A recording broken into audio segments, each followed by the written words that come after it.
And we do actually have Jamie coming on the show today to talk about mobile. No! Really? Yeah. So I'm just going to set that up. Unstructured interview coming later on the show. What could go wrong? It's going to be so good. Rue will get heavily edited will be the outcome of that, really. What can go wrong is the fact that editing will take about 4 times as long. I will do my best. We love you, to Anna. Keep it. I will do my best to keep it concise. Anna's 100% going to cut this, so... Yeah. Oops. Sorry. She is editing the podcast this week, so Yeah. I can safely say jump into some Watchtower Weekly twice and not accidentally include the drump into Watchtower Weekly that was on the one that went live. I don't know whether anybody caught that. I did. I loved it. But I definitely said, let's drump into some Watchtower Weekly. It was cute. I wondered if that was a funny word from your part of the world that I Like didn't a know. Britishism. Yeah. Mm-hmm. I wondered. No, just me stumbling off in my words.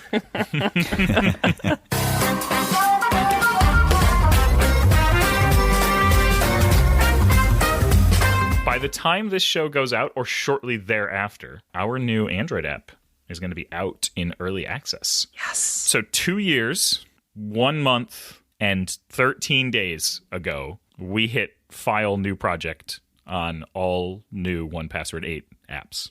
And now they are all out in the wild in some way, shape, or form. This project has been my baby for the last 2 years. It's been a road, let me tell you. But I'm excited. The app is looking good. It's going to be fun. I'm really happy for us as a company, but even more so just happy that you're happy, Rue. Aw, thanks, Emily. That was such a loving moment that I can't say anything that repeats that. I was thinking of something scathing, so that's... Well, also, like, you have nothing... You tend not to have good things to say about stuff. That's not true. I'm an optimist on the inside. On the inside. What do you think you are on the outside? Pragmatic? Okay. I don't know you well enough to confirm or deny this for our listeners. That's good. I'm really excited that we're at the bit of the apps where we're tweaking such small details now. Oh, yeah. And people are starting to notice those details. Like, we got some feedback about some of the icons and some of the colors and that type of thing.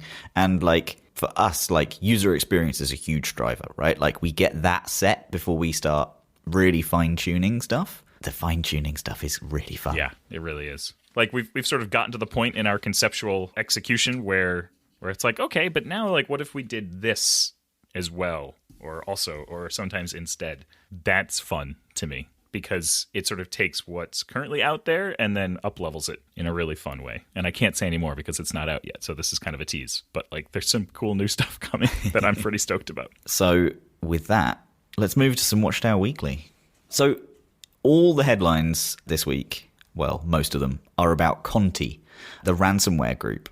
So first off, because the US has offered a $15 million reward, up to $10 million of that reward are offered for information on the Conti leadership, their identity and location, and an additional $5 million for leading to the arrest and or convictions of individuals who conspired or attempted to participate in Conti ransomware attacks. So the FBI estimates that as of January 2022, there have been over 1,000 victims of attacks associated with the Conti ransomware, with victim payouts exceeding $150 million, making the Conti ransomware variant the costliest strain of ransomware ever documented. The major motivator of this was a recent ransomware attack against the government of Costa Rica.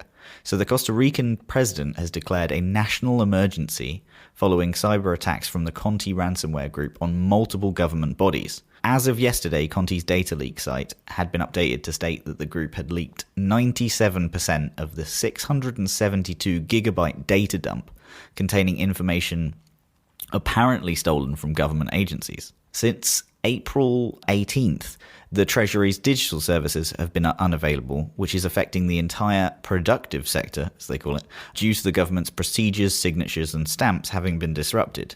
And kind of flipping the tables in a taste of their own medicine, Conti themselves have had some documents leaked, thought to be an act of revenge over Conti's pro-Russia stance, which they announced and then kind of took back a little bit later. there's a ridiculously detailed write-up on Cyber Int, if that's your thing.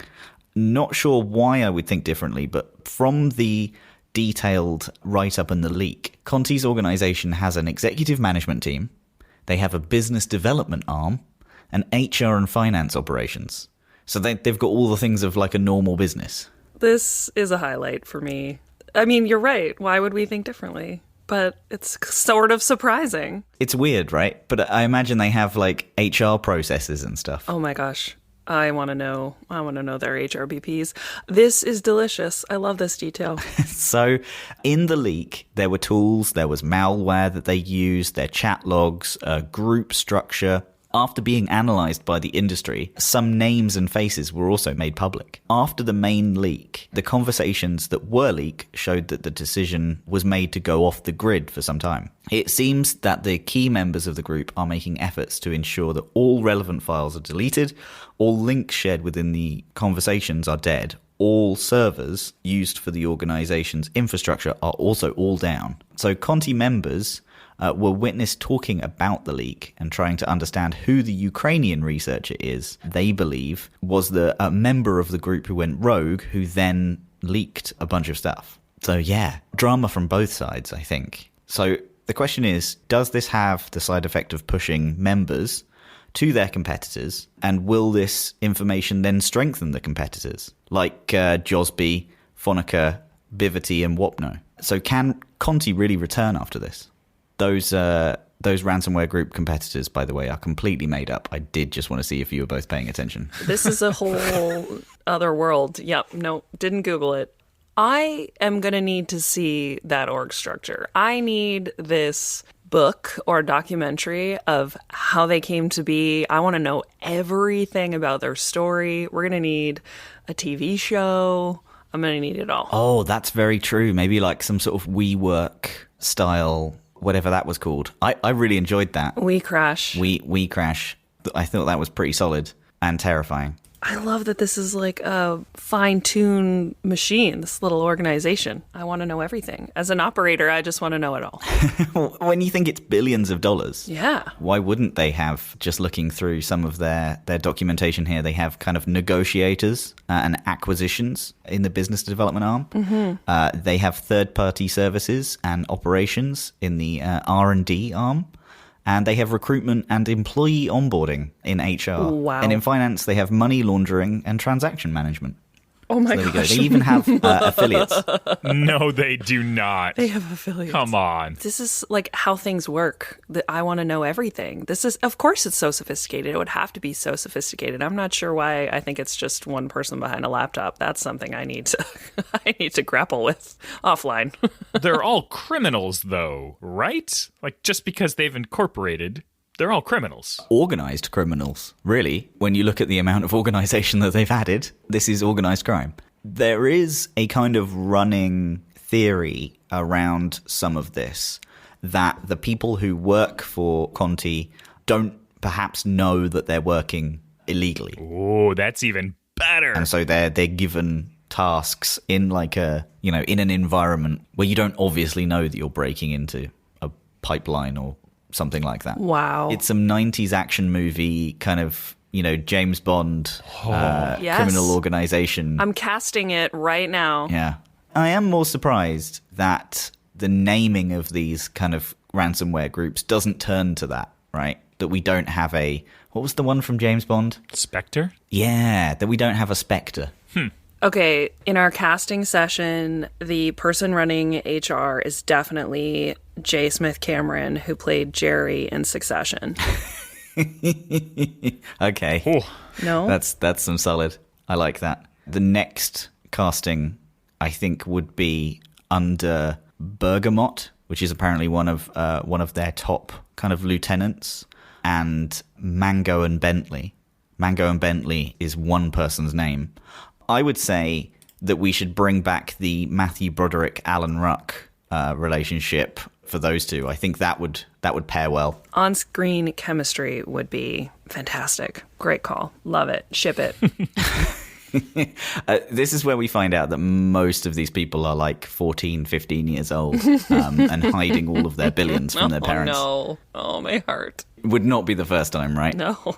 Okay, so this next one is reported by Bleeping Computer, and it's about Caramel, the credit card stealing as a service. And this has been growing in popularity recently. It basically allows anybody who is a low-skilled threat actor, I'm sure that's not how they self-describe, but it is an easy way and an automated way to start in the world of financial fraud. An internship into being an asshole.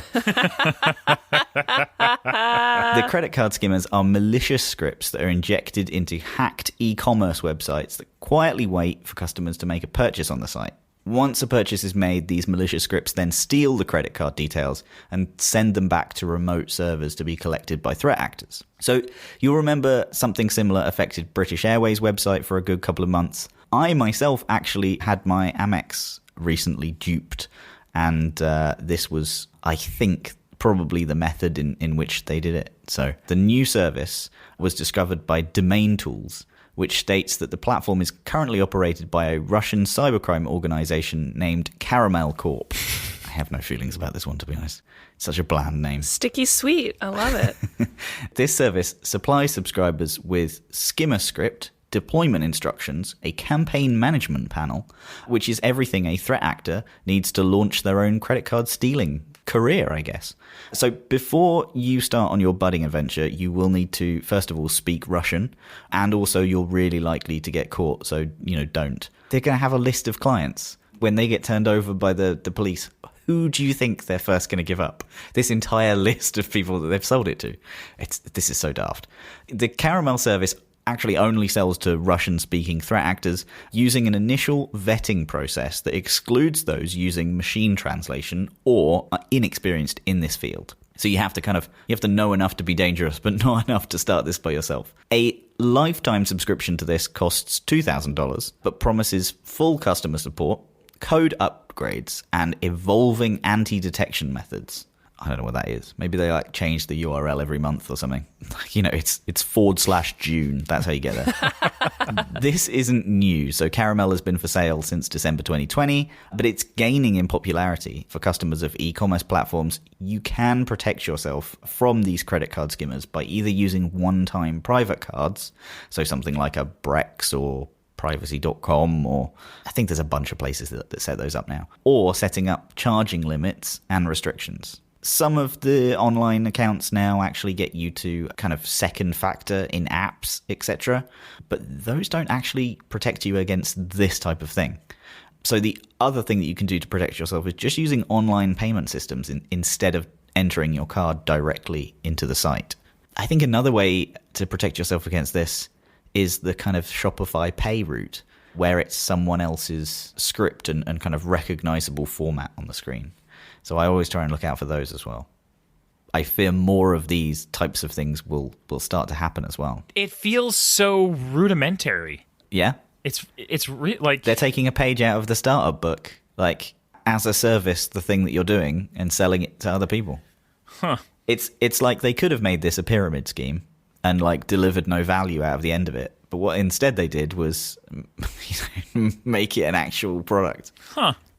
So you're saying it's better then for me to go use things like Shop Pay, Google Pay, Apple Pay, that kind of stuff, than to type my credit card directly into the form field. So you still have to type your credit card directly into the form field for Shopify Pay and Google and all of those types of things, but you're typing it into their form that's kind of embedded in a website.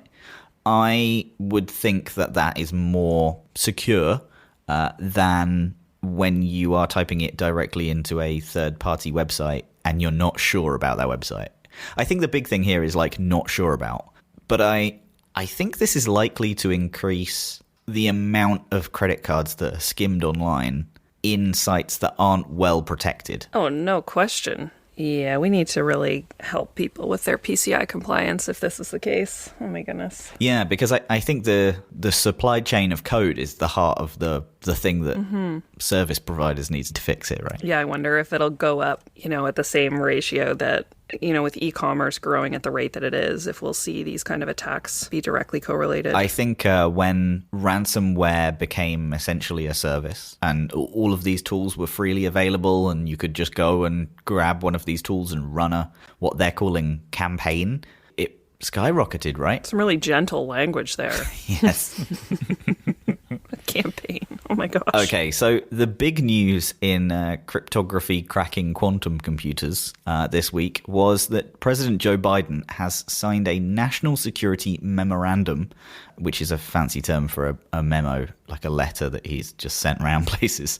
It's asking government agencies to implement measures that would mitigate risks posed by quantum computing to national security. So the risks of, and now this next word, Emily, you have analytics in your title, so I'm going to get you to pronounce this. If you could just read that word that I've highlighted in the document. Oh, I would just say cryptanalytically. Nailed it. Perfect. Just first time. I can't I wrote that word and I can't say it. So the relevant quantum computers, or CRQC, is basically their ability to break current public key cryptography. So the director of the NSA said that the number one defense against this quantum computing threat is to implement quantum-resistant cryptography on our most important systems. So that was a really smart sentence that person in charge of things said. The US government agencies are ordered to prioritize the entire process of transitioning to quantum-resistant cryptography and mitigating as much of the quantum risk as possible by 2035. So the CISA and the NIST directors are working on developing technical standards for quantum-resistant cryptography for each of their respective jurisdictions, with the first set to be made publicly available by 2024. So really, this whole thing is around, quantum computing is slowly boiling away in the background and making progress.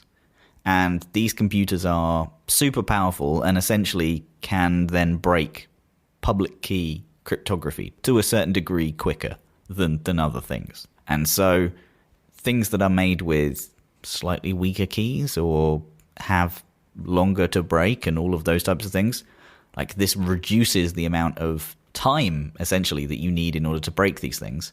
And the US are the first place to kind of prioritize this, I guess. I'm very pleased that they'll have mitigated as much of that quantum risk as possible by, 2035. I love a lot of things about this, but just the fact that we are thinking that Joe Biden has written this and he is using the term quantum risk. I think he might know a lot of things, but I'm not sure whether he knows about quantum risk. But I wonder a lot about the types of engineers who work for the government in trying to prevent attacks or trying to mitigate risks like this. Who are they? Folks that possess this skill set are amazing to me because this is not one that I possess. And so we know. It's thanks. It's a completely different way of thinking. Yeah. I find it fascinating. There's folks I've spoken to that do this kind of work, and it's just like they had a passion for it and just sort of threw themselves into it and then got a job doing it. That's really cool. It is very cool. Yes. I type emails. I attend meetings. It's pretty much all that. Like, occasionally I tell people that something doesn't look very good.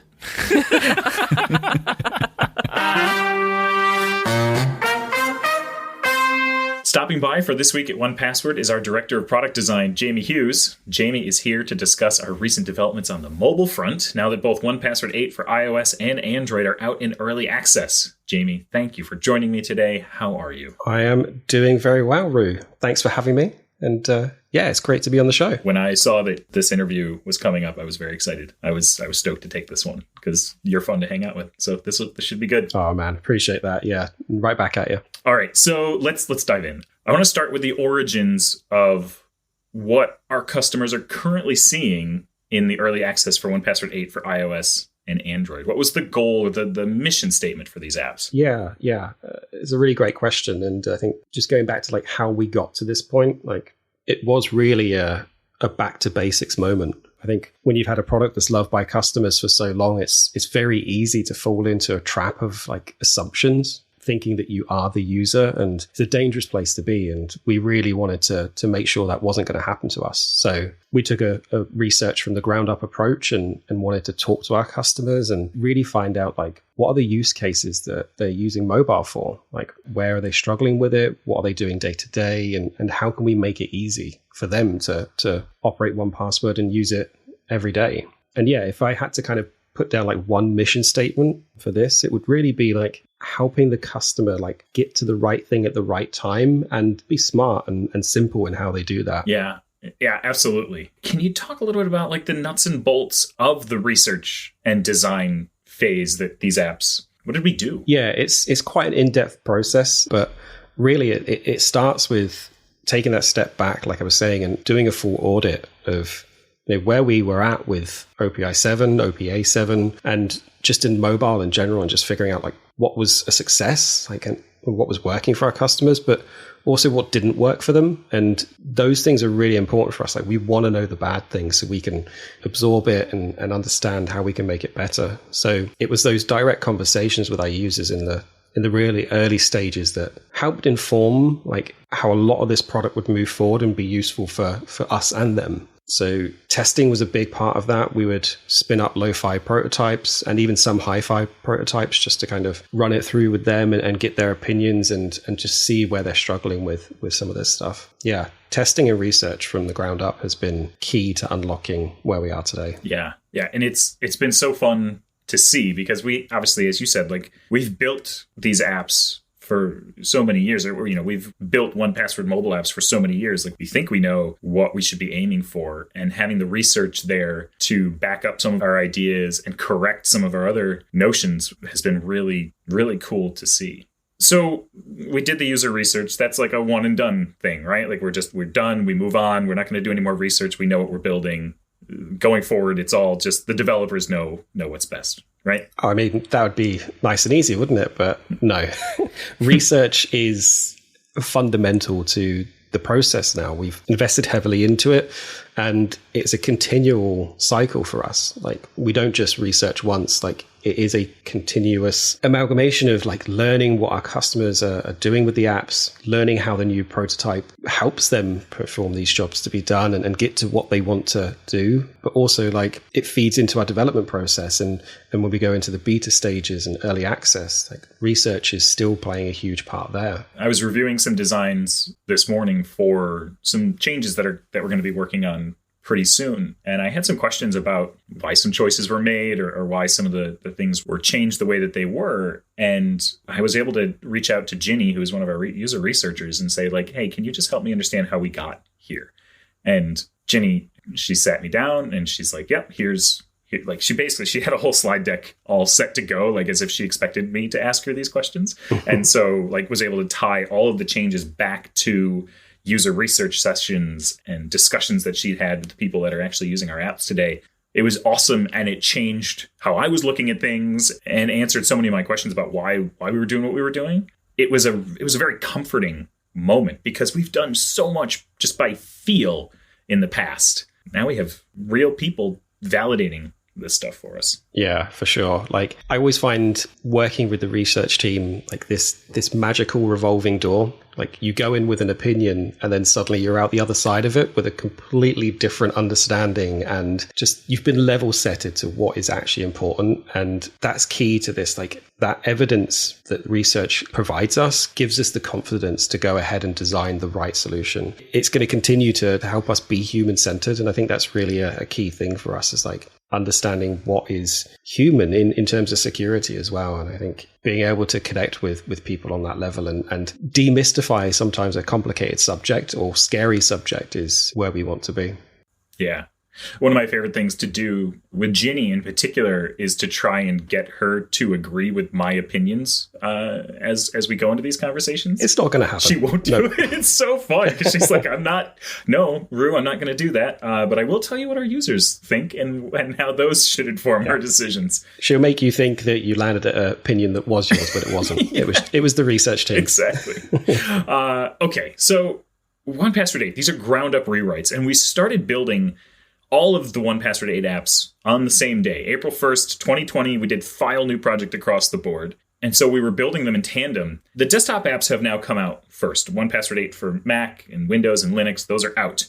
What did we learn from these releases? And more importantly, what did we learn throughout the design and the development phase over the last couple of years as we've been building this, and how it pertains to where we are today with mobile? Yeah, I think there's always lots of learnings when you do file a new project, right? It's never plain sailing. So we've had to kind of, make small little tweaks to the direction over time, but I think we've managed to do that in an agile fashion and get to a place where we are releasing good apps and continuity across the experience. I've been lucky enough to be involved in some of that desktop work as well. And I think one real thread that kind of binds both experiences across desktop and mobile is the theme of productivity and security. I think we see this be really evident in how quick access is used on desktop. It's increasing efficiency, but it's not getting in the way. It's kind of giving you the right thing, but just not in the most obtrusive way, right? It's just there and when you need it. And again, with Watchtower, it's an interesting feature, Watchtower. Not only is it this kind of guardian of your items in your passwords and giving you the security you need, but it kind of hacks your own behaviors. And seeing it in this fashion, it's done it for me anyway. I see my score and I want to correct it. So I start to change my behaviors with security and I start to understand it more. And seeing those kind of small, tiny improvements that you make have a contribution to making your score better and having better security hygiene. I think it's those types of things that the desktop has been doing that we're bringing to mobile as well. And we want to make sure that the mobile apps are as productive and as secure and encourage that feeling of security. Watchtower has been a really interesting one for us to bring to iOS and Android because it is one of the first features or workflows that we brought in that where you are intended to stay in the app and actually get some stuff done. And in the past, we have optimized solely around getting in, getting your data, and getting back out. We still have that, of course, with 1Password 8. We've certainly optimized that as well. But it's been neat for me to see how engaged I am with Watchtower on my phone. Our kitchen and laundry are currently being remodeled. And so I was at the laundromat the other day, sitting there waiting for the dryer to finish. And I was on my phone going, I've got 32 items that need 2FA, two-factor authentication turned on. I guess I'll go do those now. And was improving my score at the laundromat. And I was like, this is kind of fun. It's really cool. Yeah. I don't want to say gamification, but it's getting to that point where, if we can help customers kind of improve their scores in a fun way as well, I think that just adds to the benefit of this. Yeah. I want to talk a little bit about one of my favorite parts of the new apps, which is the Home tab. Mm-hmm. Because we have created this space in 1Password that is so incredibly customizable and able to be tailored to each individual's needs and wants with 1Password. I just want to riff on that one for a little while. Start at the beginning, describe the Home tab, tell people what's in there, what they can do with it, and what our goals are. Yeah, obviously I have a personal love for the Home tab.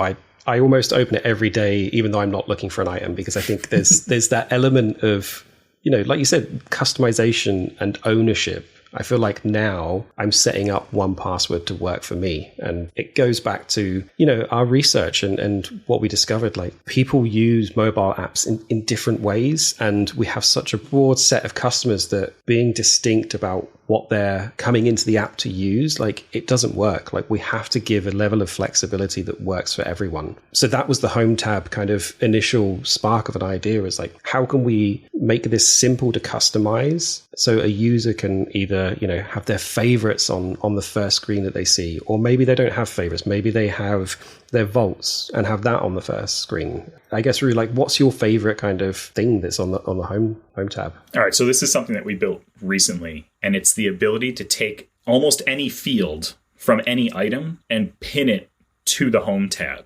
So for me, I have two. Actually, I have three now. One is my Wi-Fi password. So I have our home Wi-Fi password pinned there, and I can tap on it and show it in large type on the screen, which is really single tap, large type.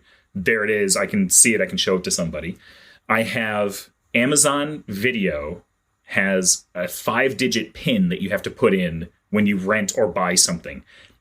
Amazon gives me like $1 credits for picking certain types of shipping, which then incentivizes me to go and spend them on their website. Like, they've totally hooked me there. But I have to put in that pin when I'm renting something on the TV, and you can't paste it. It doesn't work like that. You have to type it in. So I have that pin on the home screen where I can just quickly reveal it. Like, I unlock, tap, reveal, it's right there. Yeah. And then my kids' screen time passcode, because they watched my wife and I type in their screen time passcode a couple weeks ago, and my 7-year-old goes, "Oh, it's this." And I go, "Yep." Now I have to go change it. And so I've changed it. I don't remember what it is. Now it's pinned to my home screen, so I can just unlock and tap and see it. That is my favorite new feature. Yeah. You can make it whatever you want. Like, you can put that data right at your fingertips, and it's so fast. You can copy it, you can show it in large type, you can just reveal it. Like, it's so good. Yeah, I've got to agree with you. Like, the pinned fields feature was kind of like my favorite as well. Like, being able to pin that specific field that you always use. And I think it's interesting that the way 1Password caters for all different types of information, right? It's not just login data. There's other bits that happen outside of the world of digital sometimes. And like, how do you account for that? Like, if it's not just a password that you can copy and paste, like your code, for instance, like, you have to know it, and being able to see it quickly and access it quickly is something we can push to that screen and give people that ability to share and use. So the Home tab has, as we mentioned, a high degree of customization. I'm just going to read through the current set of options that are available, okay? You can have pinned fields, all items, favorites, Watchtower, recently used, frequently used, recently modified, recently created. You can have your categories listed out. You can have your vaults listed out. You can have your tags listed out. You can show your archive. And you can show recently deleted. I only have a subset selected. Like, that's a huge amount of data. That's somewhat overwhelming. So I have it focused way down, because that's the whole point. So what is your Home tab setup? My Home tab setup is, pinned fields at the top. I then have all items, frequently used, vaults, and recently created. And that's it for me. I'm kind of a minimalist in that home area. I like to really curate it down. But we've seen in user testing, people go the whole hog. Like, they have everything, because some are power users and they need to be able to kind of see all that information. Yeah. Sometimes not to access, but sometimes to know that it's there, right? I think there's the other side of this is like knowing it's all safe still. Yeah. So you hit on something there that I don't think we haven't said yet. These are all reorderable too. So like, you could put pinned fields anywhere that you want, or turn it off completely. I have pinned fields, all items, favorites, Watchtower, and recently used in that order. That's all I want. That's it. Until something else comes, right? Until something else comes. And that's something the Home gives us like the ability to do that. Like, we can inject like new technology and new smart tiles to really kind of understand how to get the best out of your data. And hopefully in the future, we can expand this even more and possibly have integrations or something like that, right? It's going to be interesting. The iOS and the Android apps have the same general design language, and in fact, the same design language across all of the 1Password 8 apps. But I know the team has spent a lot of time on platform-specific features and design details. Can you talk about why that's important? Yeah, so when you talk about the specific design language across our apps, like, we have an internal design system and design language called Knox, and this kind of reinforces the brand at every opportunity we get. And, it's what our customers are familiar with. It is 1Password in the palm of their hands, right? But we also want to be respectful of particular design patterns that are intuitive and common on iOS and Android. So there are moments where, we want to deviate from the Knox design system and respect system design patterns. Modal sheets, for one, like, we want to make sure that they feel natural and intuitive. They have the right animations, the right feeling. And then on Android, things like the floating action button, it's there. People know about it and they use it every day. So let's make sure they know where to find it. There are some cases where we will take learnings from the native design patterns and build upon them, just so that they're specific for us and we can kind of, leverage our brand and our insights into that design pattern. But yeah, we love to kind of bridge the gap between native and our own design system called Knox. One of my favorite things as these apps have come together has been to watch how we are nailing that balance of an app that is like, it's definitely a 1Password app, And also, it's very clearly an iOS app or an Android app. It's what I had hoped for when we started this whole project. Was it's an app that feels right at home, right? It feels like it is an extension of what the operating system is providing you. It's an interesting space we're in. Like, the security space is always kind of seen as maybe quite stale, but there is a friendliness within our brand, and we want to strike that balance of, being friendly, being approachable, but also secure. So that's important for us to come through in everything we do, whether it is on iOS, Android, Linux, browser, right? It has to feel like us, and it has to feel like our customers are comfortable and they know that we're looking after them. Yeah, 100%. All right, Jamie, how do people get their hands on these new mobile apps? We've been talking about it a lot. Like, where do people actually go to get them? Well, there is a test flight out right now for iOS. We are at a certain capacity right now, so we have to kind of, make it available when we can. But there is a test flight page that we can kind of link in the description, and you can go ahead and download the iOS version. May 17th, we will have the Android early access version out as well. So everyone across both platforms will start to be able to enjoy all the new features that are coming to mobile. The test flight is indeed full. We have 10,000 slots available to us, and 9,998 of those slots are taken.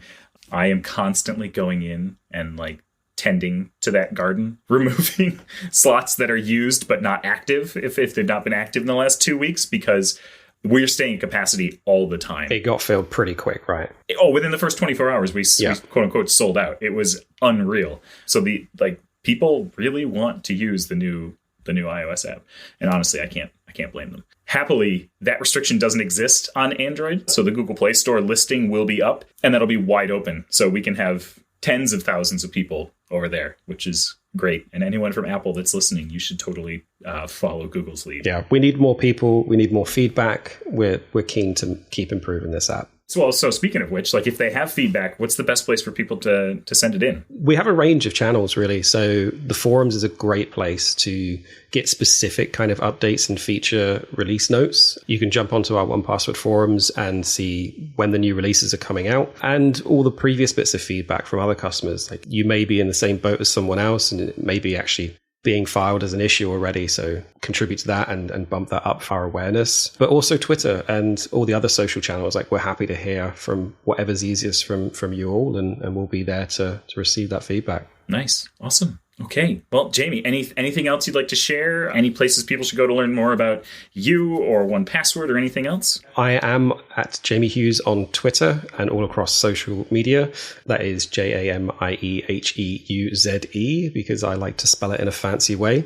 Other things for 1Password, if you haven't yet, go and check out future.1password.com. We have a huge amount of kind of exploratory work there, which really outlines where we're headed in the future with 1Password, and it's pretty exciting. I'm super stoked for the future of what we're doing, and we're going to start really bridging the gap of security and human behavior. Nice, very cool, Jamie. This has been an absolute pleasure. Thank you so much for coming and joining us today. Thanks for having me, Rue. It's been awesome. So, as a reminder, we have a giveaway to celebrate the launch of 1Password 8 for Mac. We're giving the users the chance to win 1 year of 1Password for free and some 1Password swag. So all you need to do is tell us the weirdest thing you store in 1Password, and we will read out some of the answers. Still, huh?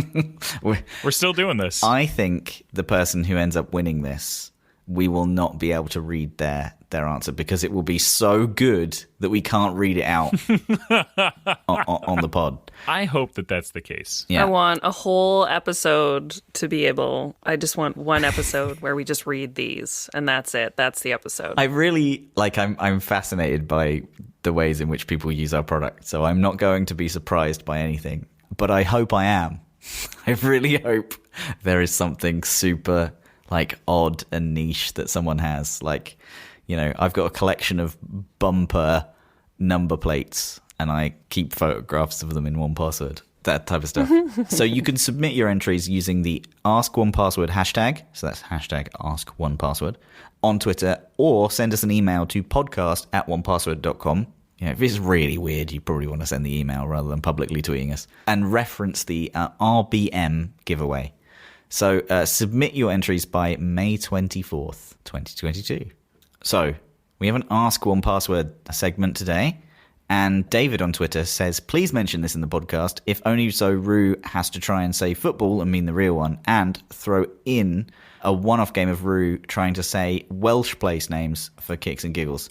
I just wanted to add, that was a reply that came along with the Ryan Reynolds and Wrexham AFC advert. So that was the advert. If you haven't seen it, I guess at Van City Reynolds on Twitter, and you can watch the One Password little trailer advert type thing. I did think about making the ridiculous requirements about Welsh place names, but I don't think I can pronounce too many Welsh place names. No. Also, geography. Yeah. Down with geography. Yeah. So no. So, sorry, David, we might have to put that one into another episode.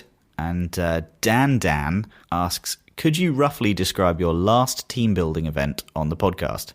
I got a lot of enjoyment from hearing about your virtual cruise back whenever that was, and would love to hear about how the latest one went. Maybe it will inspire some others as well. It was space themed this year, right? The online platform that we used was pretty good. I thought we went a little bit too deep into the space theme. I think we enjoyed it a bit too much. But other than that, I thought it was really good.